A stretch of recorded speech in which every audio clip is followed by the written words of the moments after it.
Oi pessoal, aqui é a Ju e no vídeo de hoje nós vamos conversar sobre o livro O Fim da Infância de Arthur C. Clarke.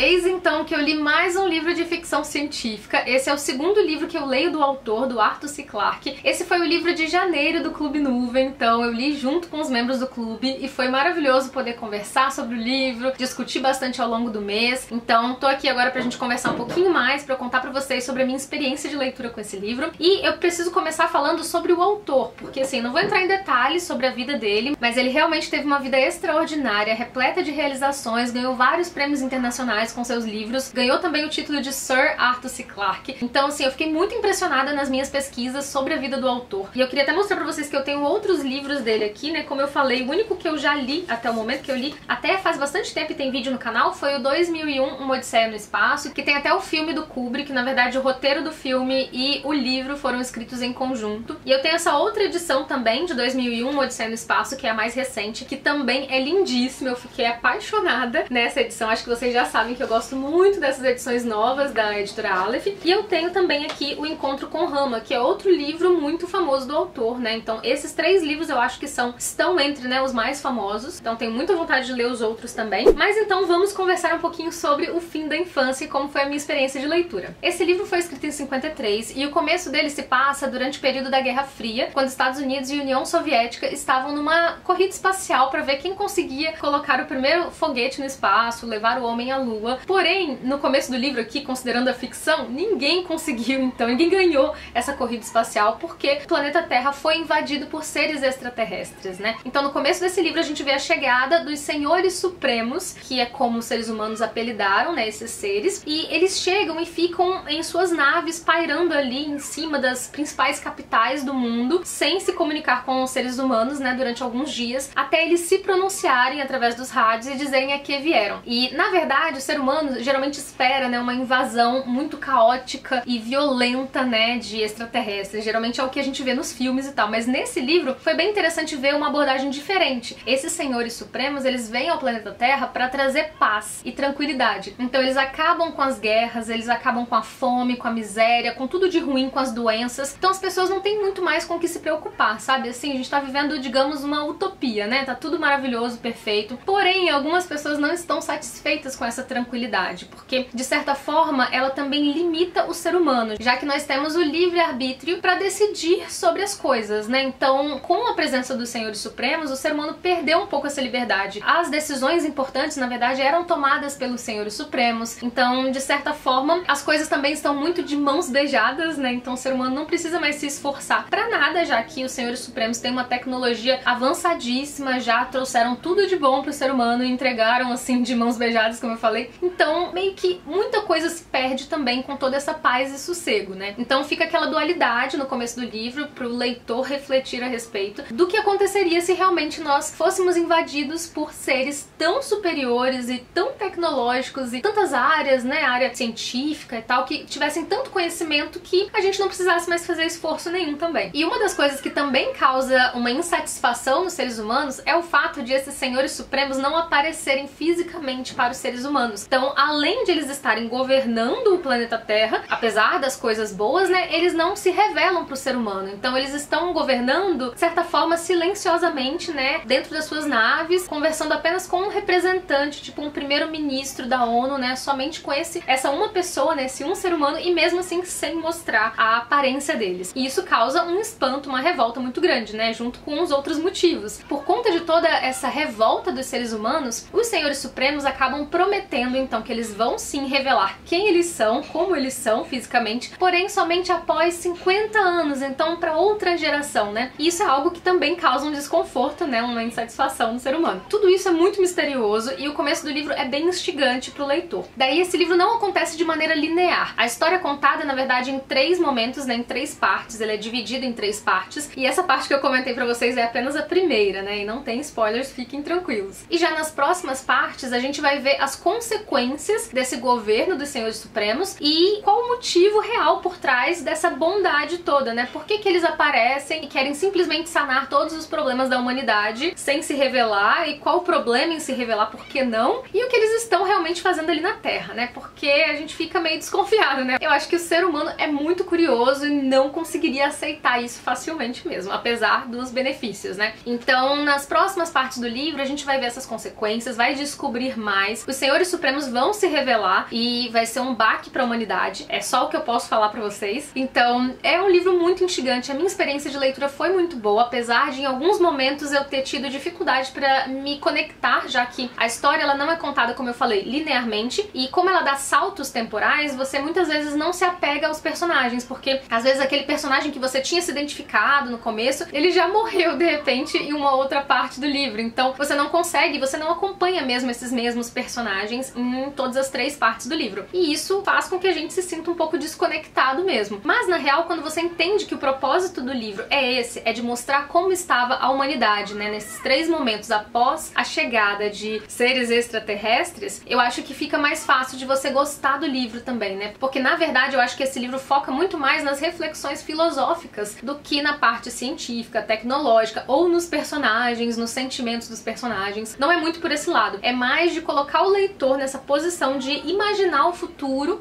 um futuro dessa maneira, com possibilidades tão, assim, gigantescas, né? Tão diferentes do que a gente conhece. E também para mostrar pro leitor o quão pequeno é o ser humano, sabe? O quanto nós somos pequenos mesmo em vista de todo o universo, né? E todas as possibilidades que existem no universo. Então, achei um livro sensacional, super indico pra vocês. Acho que é uma obra, realmente uma obra-prima mesmo do autor. Tô muito contente de ter feito essa leitura junto com o Clube Nuvem. Espero ler mais livros do autor também. Agora eu tô muito curiosa pra ler O Encontro com Rama. E pra quem for ler esse livro e tiver curiosidade, tem uma minissérie também de 3 episódios do canal Sci-Fi de 2015. Eu ainda não assisti, mas eu tenho muita curiosidade porque esse tipo de história é muito visual, né? Durante a leitura eu já fiquei ali imaginando altas coisas, principalmente com relação à aparência dos Senhores Supremos. E outra coisa que eu não falei também é que a história é muito bem interligada. Então, quando chega no final, você tem vontade de voltar no começo e ler de novo, porque no final, quando tudo é explicado, você fica assim, caramba, olha só, que interessante, né? Eu até voltei em algumas citações, algumas partes que eu tinha marcado no começo, na hora de criar os conteúdos pro Clube Nuvem, né? Os diários de leitura, pra fazer essas comparações, e é sensacional. Indico muito pra vocês, acho que já deu pra ficar claro aí que eu gostei muito do livro. Vou deixar o link de compra aqui na descrição do vídeo também, caso você tenha ficado interessado. Essa edição é maravilhosa, é uma edição muito bonita da editora Aleph. E é isso, gente. Fica a dica, então, de leitura de ficção científica clássica pra vocês. Espero muito que vocês tenham gostado desse vídeo. Um beijo